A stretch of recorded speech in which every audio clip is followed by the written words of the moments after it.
दोस्तों, आज की इस ज़िंदगी में हर कोई अपने जीवन में सफल होना चाहता है, आगे बढ़ना चाहता है, लेकिन उसके लिए हमारा माइंडसेट होना ज़रूरी है। तो मैं आज आपको गौतम बुद्ध की 4 ऐसी कहानियाँ बताने वाला हूँ जिन्हें सुनने के बाद आपका माइंडसेट बदलेगा, जिससे आप सफलता की रास्ता पर चल पड़ेंगे, जहाँ से आपको सफलता मिलनी निश्चित हो जाएगी। तो ये 4 कहानियाँ बड़े ही ध्यान से सुनना। तो चलिए कहानी शुरू करते हैं। भगवान बुद्ध सद्विचारों का प्रचार करने के बाद राजगृह लौटे, लेकिन नगर में सन्नाटा था। उनके अनुयायियों ने उन्हें बताया, भगवान, एक राक्षसी को बच्चों का मांस खाने की लत लग गई है। नगर के अनेक बच्चे गायब हो गए हैं। इससे नागरिकों ने या तो नगर छोड़ दिया है या वे अपने घरों में छुप के बैठे हैं। भगवान बुद्ध को यह भी पता चला कि उस राक्षसी के कई बच्चे हैं। एक दिन बुद्ध राक्षसी की अनुपस्थिति में खेल के बहाने उसके छोटे बच्चे को अपने साथ ले आए। राक्षसी जब घर लौटी तो अपने बच्चे को गायब पाकर बेचैन हो उठी। सबसे छोटा होने के कारण उसका उस बालक से अधिक लगाव था। बेचैनी में ही उसने अपनी पूरी रात काटी। सुबह जोर जोर से उसका नाम पुकार कर उसे ढूंढने लगी। बिछोह के दर्द से वह तड़प रही थी। अचानक उसे सामने से बुद्ध गुजरते हुए दिखाई दिए। उसने सोचा कि बुद्ध सच्चे संत हैं, जरूर अंतर्यामी होंगे। वह उनके पैरों में गिरकर बोली, भगवान, मेरा बच्चा कहाँ है, यह बताइए। उसे कोई हिंसक पशु न खा पाए, ऐसा आशीर्वाद दीजिए। बुद्ध ने कहा, इस नगर के अनेक बच्चों को तुमने खा लिया है, कितनी ही इकलौती संतानों को भी तुमने नहीं बख्शा है। क्या तुमने कभी सोचा कि उनके माता पिता कैसे जिंदा रह रहे होंगे? बुद्ध के ये वचन सुनकर वह पश्चाताप की अग्नि में जलने लगी। उसने संकल्प लिया कि अब वह हिंसा नहीं करेगी। भगवान बुद्ध ने उसे समझाया कि वास्तविक सुख दूसरों को दुख देने या दूसरों को रक्त बहाने में नहीं, अपितु उन्हें सुख देने में है। उन्होंने उसका बच्चा उसे वापस कर दिया। अब राक्षसी ने बच्चों का मांस खाने की लत छोड़ दी और वह ध्यान के रास्ता पर चलने लगी। वह गौतम बुद्ध की अनुयायी बन गई। तो दोस्तों, इस कहानी से हमें यह सीख मिलती है कि हमें कभी भी जीवन में किसी को कष्ट नहीं पहुंचाना चाहिए, बल्कि उसे सुख देने का कष्ट उठाना चाहिए। कहानी दूसरी, मारने वाले से बचाने वाला बड़ा होता है। एक दिन राजकुमार सिद्धार्थ अपने चचेरे भाई देवदत्त के साथ बाग में घूमने के लिए गए। जहाँ सिद्धार्थ कोमल हृदय का बालक था, वहीं देवदत्त झगड़ालू व कठोर स्वभाव का था। सिद्धार्थ की सभी प्रशंसा करते थे, देवदत्त की प्रशंसा कोई नहीं करता था। इसीलिए देवदत्त मन ही मन सिद्धार्थ से जलता था। जहाँ वे दोनों घूम रहे थे, उनसे थोड़ी ही दूरी पर एक हंस उड़ रहा था। उस हंस को देखकर सिद्धार्थ बहुत प्रसन्न हो रहा था। तभी देवदत्त ने कमान से तीर चढ़ाया और हंस की ओर छोड़ दिया। तीर सीधा जाकर हंस को लगा। वह घायल हो गया और छटपटाकर नीचे गिर पड़ा। सिद्धार्थ ने दौड़कर उस घायल हंस को उठाया। उसने हंस के घायल शरीर से बह रहे लहू को साफ किया और उसे पानी पिलाया। तभी देवदत्त वहां आ पहुंचा। उसने क्रोध से सिद्धार्थ की ओर देखा और बोला, इस हंस को चुपचाप मुझे दे दो। सिद्धार्थ, इसे मैंने तीर मारकर नीचे गिराया है। नहीं, सिद्धार्थ ने हंस की पीठ सहलाते हुए उत्तर दिया, मैं इस हंस को तुम्हें नहीं दे सकता। तुम निर्दयी हो। तुमने इस निर्दोष हंस पर तीर चलाया है। यदि मैं इसे ना बचाता तो इस बेचारे की जान चली जाती। देखो सिद्धार्थ, देवदत्त उसे घुर्रा कर बोला, यह हंस मेरा है। इसे मैंने तीर मारकर नीचे गिराया है। इसे चुपचाप मुझे दे दो। यदि नहीं दोगे तो मैं राज दरबार में जाकर तुम्हारी शिकायत करूंगा। सिद्धार्थ ने उसे हंस देने से साफ साफ मना कर दिया। देवदत्त राजा शुद्धोधन के दरबार में जा पहुंचा और सिद्धार्थ की शिकायत की। शुद्धोधन ने उसकी शिकायत को ध्यानपूर्वक सुना। फिर सिद्धार्थ को बुलवाया और कुछ ही देर में सिद्धार्थ हंस को लेकर राज दरबार में उपस्थित हो गया। राज दरबार के ऊंचे सिंहासन पर राजा शुद्धोधन बैठे थे। आसपास के नीचे आसनों पर राज्य मंत्री तथा अन्य पदाधिकारी बैठे थे। कई सैनिक हथियार लिए द्वार के निकट खड़े थे। शुद्धोधन के संकेत करने पर देवदत्त सिर झुकाकर बोला, महाराज, जो हंस इस समय सिद्धार्थ के पास है वह मेरा है। इसे मैंने तीर मारकर धरती पर गिराया था। सिद्धार्थ ने इसे उठाकर इस पर अपना अधिकार कर लिया है। यह हंस मेरा है, कृपया इसे मुझे दिलाया जाए। राजा शत्रुघ्न ने सिद्धार्थ की ओर देखा और बोलने की ओर संकेत दिया। सिद्धार्थ ने सिर झुकाकर शांत स्वर में कहा, महाराज, यह हंस निर्दोष है। यह बिना किसी को कोई कष्ट दिए उड़ा जा रहा था। देवदत्त ने इसे तीर मारकर घायल कर दिया। मैंने इसका उपचार किया है, इसके प्राण बचाए हैं। मैं समझता हूँ कि प्राण लेने वाले से अधिक प्राण बचाने वाले का अधिकार होता है। मैं आपसे प्रार्थना करता हूँ कि यह हंस मेरे पास ही रहने दिया जाए। मैं इसे बिल्कुल स्वस्थ करके आकाश में उड़ा देना चाहता हूँ। शत्रुघ्न ने अपने सभासदों से विचार विमर्श किया। वे सभी एक ही स्वर में बोले, महाराज, राजकुमार सिद्धार्थ का कहना बिल्कुल ठीक है। जीवन लेने वाले से बचाने वाले का अधिक अधिकार होता है, अतः हंस राजकुमार सिद्धार्थ के पास ही रहने दिया जाए। राजा शत्रुघ्न ने सभासदों की बात मान ली। उन्होंने सिद्धार्थ से कहा, इस हंस पर तुम्हारा अधिकार है, तुम इसे ले जा सकते हो। तीसरी कहानी, महात्मा बुद्ध की सीख। एक स्त्री का एक ही बेटा था, वह भी मर गया तो रोती बिलखती वह महात्मा बुद्ध के पास पहुंची और उनके पैरों में गिरकर बोली, महात्मा जी, आप किसी तरह मेरे लाल को जीवित कर दें। महात्मा बुद्ध ने उसके प्रति सहानुभूति जताते हुए कहा, तुम शोक ना करो। बुद्ध ने उस महिला को सत्य बताने के लिए सहारा न देते हुए कहा, मैं तुम्हारे बेटे को जीवित कर दूंगा, लेकिन एक शर्त है कि तुम किसी ऐसे घर से भिक्षा के रूप में कुछ भी मांग लाओ जहाँ किसी व्यक्ति की कभी मृत्यु ना हुई हो। उस स्त्री को कुछ तसल्ली हुई और दौड़कर गांव पहुंची। अब वह ऐसा घर खोजने लगी जहाँ किसी की मृत्यु ना हुई हो, ढूंढा, लेकिन ऐसा कोई घर उसे नहीं मिला। वह निराश होकर महात्मा बुद्ध के पास आई और वस्तु स्थिति से अवगत कराया। तब बुद्ध बोले, यह संसार चक्र है, यहाँ जो आता है उसे एक दिन अवश्य जाना पड़ता है। तुम्हें इस दुख को धैर्यता से सहन करना चाहिए। तब महिला को बुद्ध के वचन समझ आए और उस महिला ने फिर बुद्ध से संन्यास लिया और मोक्ष की राह पर चलने लगी। चौथी कहानी, ऐसा सभी के साथ होता है। एक दिन सिद्धार्थ ने अपने सारथी छंदक को नगर भ्रमण के लिए चलने को कहा। छंदक ने तुरंत राजकुमार के प्रिय घोड़े कंथक को तैयार किया। उस पर राजकुमार को सवार कराकर वह नगर भ्रमण के लिए चल पड़ा।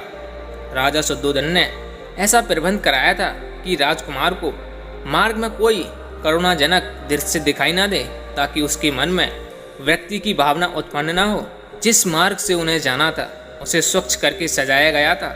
उस मार्ग पर दोनों ओर सुंदर सुंदर लड़के लड़कियां खड़े थे। जब सिद्धार्थ उनके पास से गुजरते तो वे उन पर फूल बरसाते। कहीं दुख या कष्ट नाम भी दिखाई नहीं दे रहा था। राजकुमार सिद्धार्थ भी उस समय प्रसन्न दिखाई दे रहे थे। एकाएक उनकी दृष्टि कहीं दूर उठ गई। एक झुकी हुई कमर वाला वृद्ध व्यक्ति उन्हीं की ओर चला आ रहा था।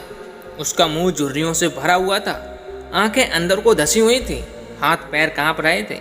वह लाठी का सहारा लेकर बड़ी मुश्किल से चल पा रहा था। जरा उधर देखो, छंदक सिद्धार्थ ने उस वृद्ध की ओर संकेत करते हुए कहा। उस आदमी की ओर जिसकी कमर झुकी हुई है, मुझे बताओ कि उसे क्या हो गया है। वह इतना असुंदर क्यों है? वह ठीक से चल क्यों नहीं पा रहा है? राजकुमार ने छंदक से पूछा। छंदक ने उत्तर दिया, वह व्यक्ति बूढ़ा हो गया है, उसकी आयु अधिक हो गई है। अधिक आयु हो जाने पर व्यक्ति ऐसा ही हो जाता है, तो क्या आयु अधिक हो जाने पर मैं और यशोधरा भी ऐसे ही हो जाएंगे?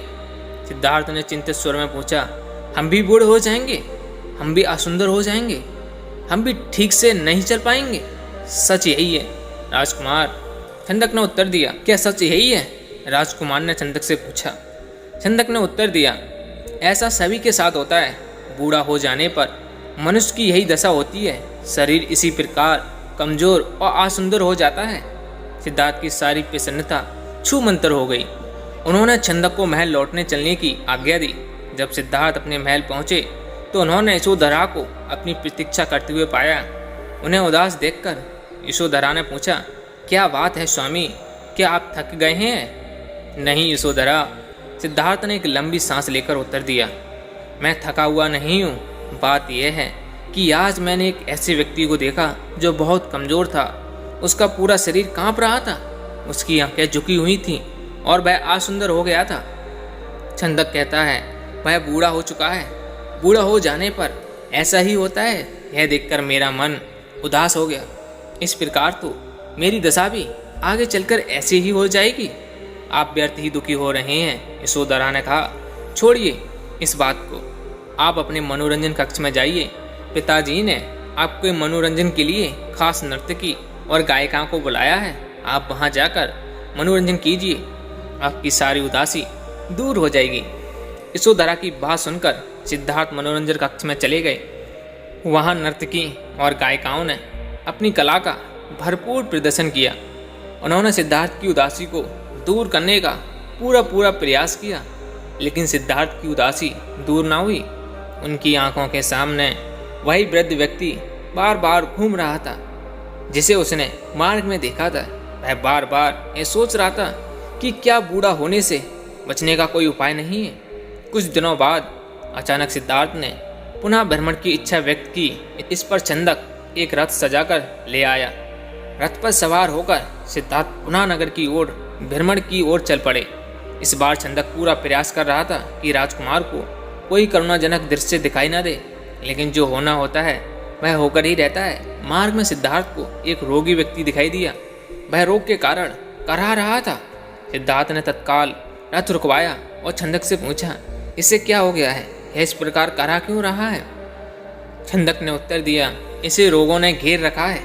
यह रोग के कष्ट को सहन नहीं कर पा रहा है, इसी कारण यह कराह रहा है। परंतु इसे रोगों ने क्यों घेर लिया है? सिद्धार्थ ने आश्चर्य से पूछा। छंदक ने उत्तर दिया, रोग तो बड़े बड़े स्वस्थ व्यक्तियों को भी घेर लेता है, उन्हें भी रुला देता है। इसमें आश्चर्य की कोई बात नहीं है। अपने जीवन काल में कोई न कोई रोग लगभग प्रत्येक व्यक्ति को हो ही जाता है। ओह, सिद्धार्थ बड़बड़ाए, तो रोग भी मनुष्य को कष्ट पहुंचाते हैं। इनसे भी मनुष्य नहीं बच सकता। मैं भी नहीं बच सकूंगा। जब मुझे कोई रोग हो जाएगा तो मैं भी इसी दर्द से ऐसे ही कराऊंगा। छंदक ने रथ को आगे बढ़ाया। थोड़ा आगे चलने पर सिद्धार्थ को एक शव यात्रा जाती हुई दिखाई दी। उन्होंने पुनः छंदक से प्रश्न किया, यह कैसा दृश्य है? 4 व्यक्ति अपने कंधों पर किसे लेके जा रहे हैं? इनके पीछे कुछ लोग रोते हुए क्यों जा रहे हैं? राजकुमार ने पूछा। छंदक ने उत्तर दिया, यह व्यक्ति मर गया है। यह चारों ओर इसके संबंधी हैं। इसके सबको उठाकर शमशान में ले जा रहे हैं। ये इसके सबको उठाकर शमशान में ले जा रहे हैं। जो पीछे पीछे रोते हुए जा रहे हैं वे इसके कुंठम के लोग हैं। शमशान में इसके मृतक शरीर को जला दिया जाएगा। यह व्यक्ति मर क्यों गया? सिद्धार्थ ने अगला प्रश्न किया। छंदक ने कहा, मृत्यु इस संसार का एक अटल सत्य है। मृत्यु ने आज तक किसी को नहीं छोड़ा। कोई भी व्यक्ति किसी भी समय पर मर सकता है। यह सुनकर सिद्धार्थ का दिमाग घूम गया। वह ठंडी सांस लेकर सोचने लगा, क्या इसी को जीवन कहते हैं, जिसमें मनुष्य को तरह तरह के रोग घेर लेते हैं, जिसमें कभी भी मृत्यु का आगमन हो सकता है। मनुष्य जब बूढ़ा हो जाता है तो वह दुर्बल और असहाय हो जाता है। उसके शरीर को जलाकर भस्म कर दिया जाता है। क्या जीवन के इन भयानक दुखों से छुटकारा नहीं मिल सकता? इसका कोई तो उपाय होगा। सिद्धार्थ मन ही मन ऐसा सोच रहे थे कि तभी उन्हें एक सन्यासी दिखाई दिया। उसने भगवा भेष धारण कर रखा था। साधना और तपस्या के कारण उसका मुखमंडल चमक रहा था। उसके होंठ मुस्कुरा रहे थे। सिद्धार्थ को वह संसार का सबसे प्रसन्न व्यक्ति दिखाई दिया। उन्होंने पूछा, छंदक, यह स्वस्थ और तेजस्वी व्यक्ति कौन है? छंदक ने उत्तर दिया, यह एक सन्यासी है। इसने संसार के सभी सुख त्याग रखे हैं। इसने संयम द्वारा अपनी इंद्रियों को बस में कर रखा है। यह अपने ईश्वर की तपस्या साधना करता है, इसलिए यह स्वस्थ, निरोग व सुंदर है।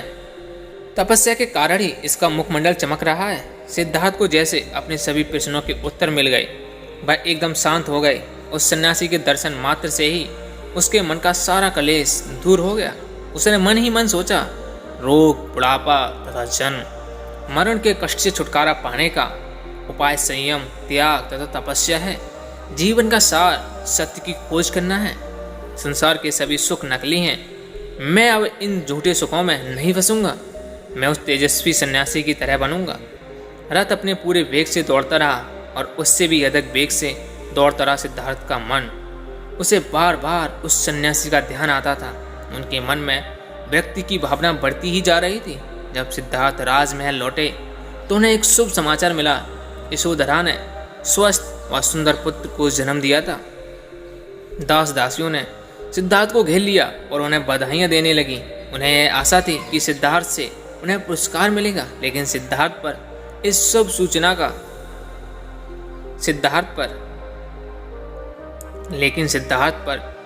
सूचना का कोई प्रभाव दिखाई न दिया। चारों ओर हर्ष का सागर लहरा रहा था। पूरे राजमहल में बधाइयां के स्वर गूंज रहे थे। वहां राजा शुद्धोधन व रानी प्रजापति तो प्रसन्नता से पागल हुए जा रहे थे। वे बधाई देने वाले को मुंह मांगा पुरस्कार दे रहे थे। कपिल वस्तु में नए राजकुमार के जन्म लेने के उपलक्ष्य में नाच गाने व उत्सव होने लगे, लेकिन सिद्धार्थ को उनमें कोई रुचि न थी। वह उदास अपने भवन में घूम रहे थे। उनके मन में संघर्ष चल रहा था। वे किसी भी उत्सव में सम्मिलित नहीं हुए। अपने नवजात पुत्र से भी मिलकर सिद्धार्थ को प्रसन्नता न हुई। उनका मन सब कुछ त्याग कर शांति व सत्य की खोज करना चाहता था। एक रात आषाढ़ की पूर्णिमा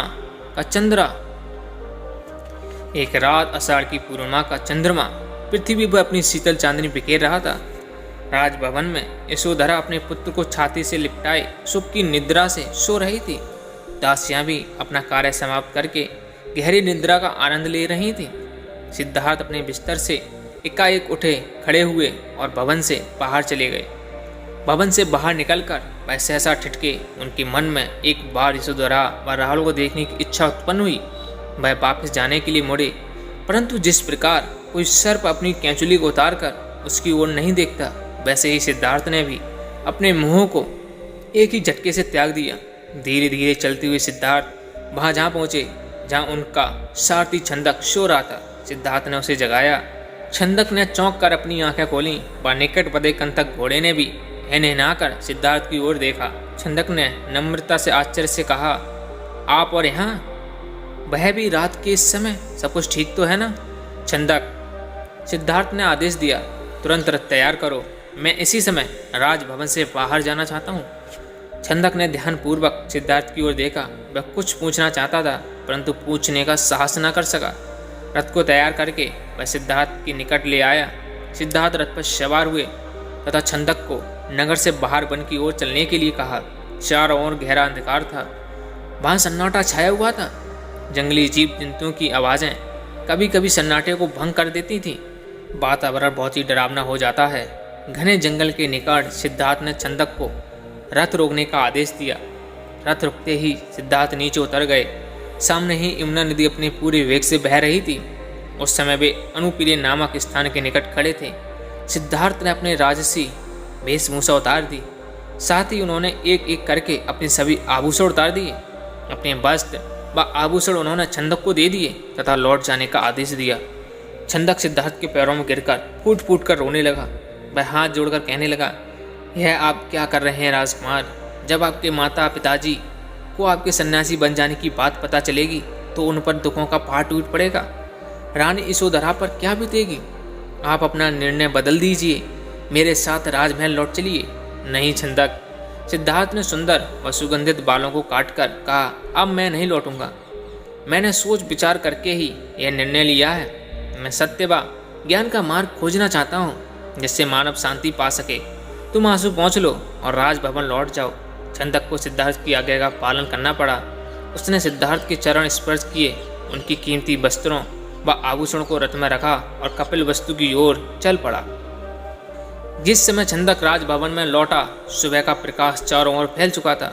राजा शुद्धोधन बाग में भ्रमण कर रहे थे। जब उन्होंने सिद्धार्थ का खाली रथ देखा तो उनके माथे पर बल पड़ गए। उन्होंने क्रोध से छंदक की ओर देखा और पूछा, तुम बिना बताए सिद्धार्थ को कहाँ ले गए थे? वह इस समय कहाँ है? छंदक ने रोते हुए पूरी बात बता दी। फिर रथ से सिद्धार्थ के कीमती वस्त्र व आभूषण लाकर उन्हें सौंप दिए। शुद्धोधन उन वस्त्रों आभूषणों को छाती से लिपटाकर फूट फूट कर रोने लगे। उन्होंने कहा, विद्वान पंडितों व ज्योतिषों की भविष्यवाणी आज सच हो गई। मेरा बेटा संसार के सभी सुखों को ठुकरा कर सन्यासी बनने चला गया। रानी प्रजापति को जब इस बात की सूचना मिली तो वह पछाड़ खाकर गिर पड़ी। जब यशोधरा को पता चला तो वह भी इस बात को सहन ना कर सकी। वह विलाप करने लगी, स्वामी तुम बिन कहे ही घर छोड़कर चले गए। मुझसे कम से कम एक बार मिल तो लेते। क्या मैं इस योग्य भी नहीं थी? क्या तुम्हें अपने छोटे से पुत्र का भी ध्यान नहीं आया? कम से कम उससे तो मिलकर जाते। इसके बाद यशोधरा ने भी राजसी वेशभूषा उतार कर फेंकी। केवल सुहाग चिन्हों को छोड़कर उसने सभी आभूषणों का त्याग कर दिया। वह साधारण भोजन करती तथा पृथ्वी पर सोती। उसकी यह दशा देखकर प्रजापति बहुत दुखी हुई। वह यशोधरा को छाती से लगाकर रो पड़ती हैं और अपने स्वास्थ्य का ध्यान रखने के लिए कहती हैं, यह तेरे खेलने खाने की आयु है बहू, यशोधरा से कहती हैं। परंतु तूने तो सिद्धार्थ की तरह ही संसार के सभी सुख छोड़ दिए हैं। क्या है ठीक है, इस तरह रहने से क्या तुम बीमार नहीं पड़ जाओगी? तब राहुल की देखभाल कौन करेगा? माताजी यशोधरा उत्तर देती है, मेरे पति अब सन्यासी बन चुके हैं। वे पृथ्वी पर शयन करेंगे तथा जंगली फूल फलों का भोजन करेंगे। ऐसे में मैं भला राजभवनों में सुख के साथ कैसे रह सकती हूँ? आप कृपया दुखी ना हो। राहुल में ही इसकी पिताजी की छवि को देखें, इससे आपको शांति मिलेगी। प्रजापति राहुल को छाती से लिपटा कर रो पड़ी। सिद्धार्थ के चले जाने के बाद कपिलवस्तु का हर व्यक्ति उदास हो गया। राजमहल में तो दुख का साम्राज्य ही स्थापित हो गया। ऐसे में केवल नन्हे राहुल की लिलकारियाँ ही राजमहल में गूंजती थीं तथा सबका मन बहलाती थीं। तो दोस्तों, आपने इन कहानियों से क्या सीखा हमें कमेंट सेक्शन में ज़रूर बताना। और ऐसे ही मोटिवेशन वीडियोस को देखने के लिए हमारे इस चैनल को सब्सक्राइब जरूर कर लें और बेल आइकन को प्रेस कर दें, ताकि हम भविष्य में जो भी वीडियो डालें तो आपको नोटिफिकेशन मिल जाए और हम ऐसे ही मोटिवेशन और ज्ञानवर्धक वीडियोस आपके लिए बनाते रहेंगे। तो मिलते हैं अगली वीडियो में। तब तक के लिए अपना और अपनी फैमिली का ख्याल रखें। नमो बुद्धाय।